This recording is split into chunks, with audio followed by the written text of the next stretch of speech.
салом дӯстон, дар бораи рафтан ва ё истодани Криштиану Роналдо дилхон нафар ҳамакнун ибрози андеша карда шудааст, вале ҳамеша аҷоиб аст ки яке аз дӯстони наздик ва ҳамватани ӯ Бруно Фернандеш дар ин бора чӣ андеша дорад.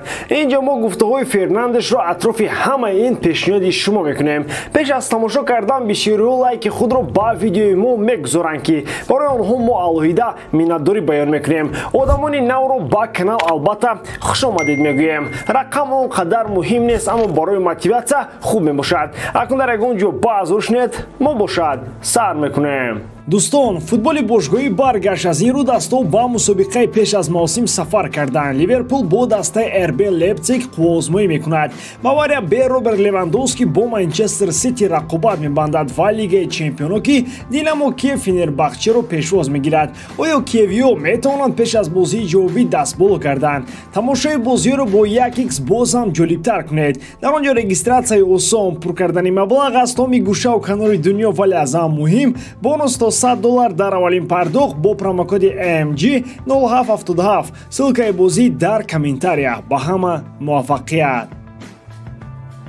Ман намедонам ки айни ҳол дар сари Роналдо кадом фикрҳо чарх зада истоданд. Маълум аст ки ӯ дар бораи иваз кардани дастааш андеша дорад ва барои чӣ ба ин хулоса омадааст ин ҳам шояд рӯшан бошад. Медонам ки ӯ дар мавсими гузашта беҳтарин нишонзани дастаи мо шуд. ӯ голҳои зиёдро ба самар расонд ки дар лаҳзаҳои муҳимтарин зада шуданду ба мо кӯмаки зиёд расонданд.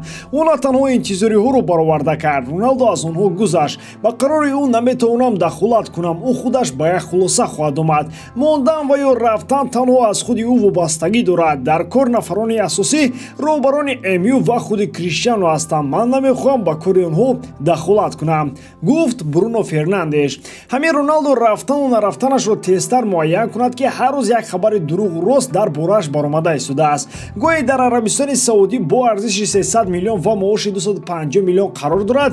гоҳе Роналдоро дар Челси мебинад, яке дигар мегӯяд Криштиану ба Бавария меравад. дигаронаш романтизмро пеша карда мехоҳанд Роналдоро дар Спортинг бинанд. Атлетико ҳам аз куҷои пайдо шуда Криштианоро ба тарафи худ ҷеғ мезанад. бартарияти ҳамаи ин дастҳое ки ман ишора кардам дар он аст ки ба фарқ аз МЮ онҳо дар Лигаи Чемпионҳо бозӣ хоҳанд кард ва аммо гап сари он аст ки қариб ҳар як дастаи номбар карда аз Роналдо рӯй мегардонанд. шумо тасаввур мекардед ки замоне Криштиану ба ҳама новозӣ мешавад? бозингари бузург, беҳтарин бомбардири Лигаи Чемпионҳо, беҳтарин нишонзан дар таърихи бозиҳои расмии футбол ва соҳиби ҳазорон рекордҳои дигар. гап сари он меравад ки ҳеҷ кас намехоҳад хонаи сохтаашро барои омадани Роналдо чапа кунад. агар Криштиану ба дастае равад, ҳамаи паррандаҳои он ҷо бояд дар гирди ӯ чарх зананд. ягона даста аз байни клубҳои ками топ ки бозиаш ба Криштиану айни ҳол мутобиқ мегирад Атлетико Мадрид аст. бигзор ҳама дифоъ кунанду дилхо тӯбро ба тарафи Роналдо партоянд. ҳамакнун расман маълум аст ки Пауло Дибала дар дастаи Рома бозӣ хоҳад кард. истораи саршиноси аргентинӣ дастаи пойтахти Италияро интихоб кард ва аз ин бисёриҳо дар ҳайрат афтоданд. ба футболбози аргентинӣ аз Италия дастаҳои нави якум таваҷҷӯҳ доштанд, аммо ӯ ба Рома рафт. чаро? ин савол дар зеҳни ҳама чарх мезанад ва худи Дибала шахсан тасмим гирифт ки посух диҳад. дастаи Рома аз дигарон дида дар ҷалби ман хоҳиши бештарро нишон дод. онҳо маълум карданд ки воқеан ҳам мехоҳанд маро дар дастаи худ бинанд. ҳамаи корҳо дар ин масъала бо суръати тез ҳаллу фасл гардиданд. ман ба дастае пайваст шудам ки тараққӣ карда истодааст. ҳамчунин кор бо сармураббии Жозе Маурино бароям мояи ифтихор мебошад. дар будани рақиби Рома ман ҳамеша аз дастгирии мухлисони ин тим ҳаловат мебурдам. акнун ман узви ин оила ҳастам, гуфт Пауло Дибала дар бораи интихобаш. аҷоибии кор дар ҳамин аст ки ба фарқ аз дигар талабгорон дастаи Рома дар Лигаи Чемпионҳо бозӣ намекунад. вале ин сади рӯи Дибала нашуд. биёед дарк кунем ки дар асл чӣ ҳолат рух дод. Дибала дар зарфи 7 сол дар дастаи Ювентус бозӣ мекард. дар миёнаҳои мавсими гузашта ҳамаи чиз барои имзои шартномаи нав омода буд. Юве мехост ба ӯ 11.5 миллион евро дар як сол маош диҳад. Дибала розӣ буд, вале пасон дар охири мавсим клуб танҳо 5.5 миллион пешниҳод кард. ин сабаби рафтани Дибала аз сафи бианконероҳо шуд.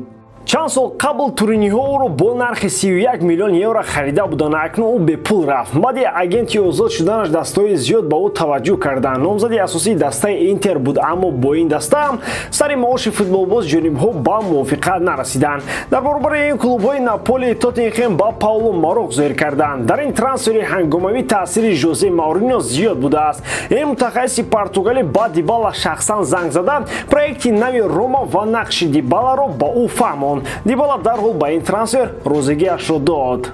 Президенти Лил Оливер Летанг баён кард, ки ҳамин тобистон Ренато Санчеш аз даста меравад. ӯ ҳатто гуфт, ки ниҳмоятгар ба кадом даста меравад. саҳетараш исми ду даста номбар шуданд: ПСЖ ва Милан.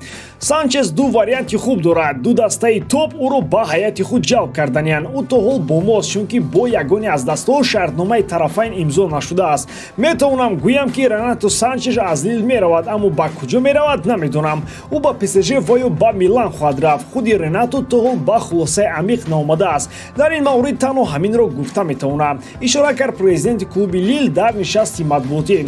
гуфта мешавад, ки Милан аз ҷиҳати молиявӣ пешниҳоди хубтар кардааст, аммо ниҳмоятгари португалӣ мунтазири он аст, ки ПСЖ шартҳои худро иваз мекунад ва ин навбат ба Лил пешниҳоди беҳтар менамояд. Ренато Санчеш аз соли 2016 то ин ҷониб ба мунтахаби Португалия даъват мешавад. карьераи бозингари португалӣ Ренато Санчеш ба дарё монанд аст, ки мавҷҳояш пасту боло мезананд. гӯё ӯ дар Бавария аст ва наметавонад бозии хуб нишон диҳад ва баъдан ба чемпионати Фаронса мераваду ҳамагонро дар ҳайрат мемонад. дар мавсими гузашта яке аз бозиҳои дурахшонтарини футболбоз дар Лигаи Чемпионҳо бар муқобили Челси буд. дар Стефорд Бриҷ Ренато Санчес ба ниҳмоятгарони таърифии дастаи Челси ягон имконияти кӯчакӣ намонд. ба як шанси дигар дода мешавад, бояд аз ин истифода барад. новобаста аз он ки корномаи Луис Суарезро дар Аврупо тамом шуда меҳисобад, ин футболбоз то ҳанӯз метавонад дар ин қитъа корномаашро идома медиҳад. гап сари он меравад, ки дастае аз кишвари Олмон ба футболбози уругваӣ пешниҳоди ҳамкорӣ кардааст. на ин дастаи Бавария нест. фикр накунед, ки Бавария Левандовскиро ҷавоб дода ба ҷояш Суарезро овард. ҳамлагари уругваӣ метавонад карьераи аврупои худро дар дастаи Боруссия Дормунд идома диҳад. гапи матраҳ ин аст, ки чанд вақт қабл дастаи шаҳри Дормунд аз сафи Аякс Себастьян Аллеро харид.